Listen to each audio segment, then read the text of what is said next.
నగరంలో ఇప్పటివరకు 30 వేర్వేరు ప్రాంతాల్లో 400 బాణసంచా విక్రయాల షాపులకి పర్మిషన్ ఇవ్వడం జరిగింది.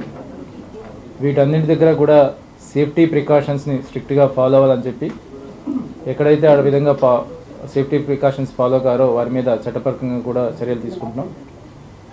షాప్కి మధ్యలో కనీసం 3 మీటర్ల డిస్టెన్స్ ఉండాలి. అదేవిధంగా అక్కడ శాండ్, వాటర్, అదేవిధంగా ఫైర్ టెండర్స్ని కూడా ఏర్పాటు చేసుకోవాలని చెప్పి తెలియజేయడం జరిగింది. దాన్ని ప్రత్యక్షంగా ఏసీపీ, ఇన్స్పెక్టరు, అదేవిధంగా డీసీపీ గారు కూడా స్వయంగా ఆ ప్రాంతాన్ని సందర్శించి అక్కడ ఆ విధంగా సేఫ్టీ ప్రికాషన్స్ తీసుకున్నారా లేదని కూడా చెప్పడం జరిగింది.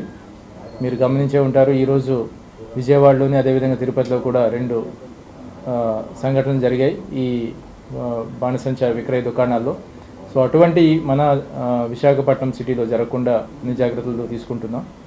అదేవిధంగా ఎవరైతే ఈ బాణసంచాని కాల్చడానికి దీపావళి సందర్భంగా ఉత్సాహంతో దీపావళి జరుపుకోవడానికి, ఈ దీపావళి అనేది అందరికీ ఆనందాలు తీసుకురావాలి కాబట్టి ఏదైతే ఫైర్ డిపార్ట్మెంట్ వాళ్ళు ఇచ్చిన సూచనలు, సలహాలు ఉంటాయో వాటన్నిటినీ కూడా తప్పనిసరిగా పిల్లలు, పెద్దలు అందరూ కూడా తప్పనిసరిగా పాటించాలి.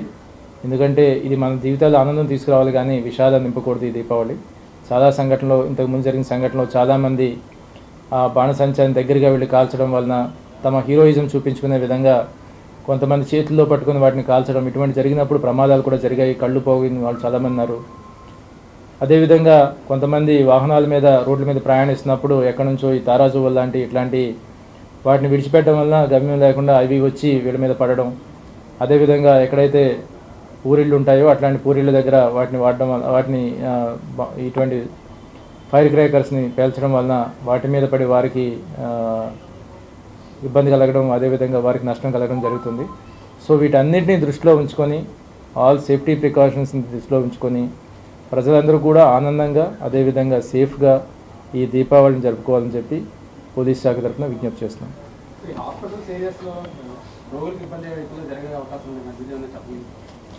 యాక్చువల్గా ఈ ఏదైతే సౌండ్ ఇబ్బంది లేకుండా ఉండాలో అది పూర్తిగా హాస్పిటల్ జోన్లో పరిమితులు ఉన్నాయి. సౌండ్ ఇది డిస్టర్బెన్స్, నాయిస్ ఇది లేకుండా ఉండడానికి అది తప్పనిసరిగా అక్కడ ఉన్న ప్రజలు పాటించాలని చెప్పి కోరుకుంటున్నాం.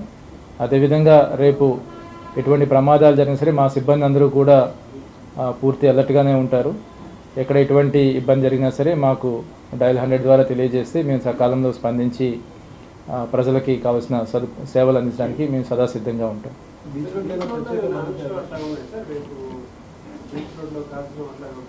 బీచ్ రోడ్లో ప్రత్యేకంగా వీటిని తీసుకొచ్చి ఈ విధంగా తారాజువలు వదిలినటువంటి చేసి ఇతరులకి నష్టం కలిగించడం అనేది మనం చేస్తే మాత్రం తప్పనిసరిగా వారి మీద చర్యలు తీసుకుంటాం. అటువంటి వాటికి అనుమతి లేదు. బీచ్ రోడ్లో మామూలుగా గ్యాదర్ అయితే వారికి ఎటువంటి ఆంక్షలు లేవు. కానీ దీపావళి జరుపుకోవడానికి అక్కడికి వచ్చి రోడ్డు మీద చేసి అదేవిధంగా అక్కడికి వచ్చి బాంబులు పేల్చి చేస్తే మాత్రం ఇతర ప్రజలకు ఇబ్బంది కలుగుతుంది కాబట్టి అటువంటి వాటిని అనుమతించాం. వైజాగ్విజన్ ఛానల్ ని సబ్స్క్రైబ్ చేసుకోండి. మా ఛానల్ అందిస్తున్న జాతీయ, అంతర్జాతీయ స్థాయి వార్తా విశేషాలు, నోటిఫికేషన్స్ కోసం ఇక్కడ కనిపిస్తున్న బెల్ ఐకాన్ ని క్లిక్ చేయండి.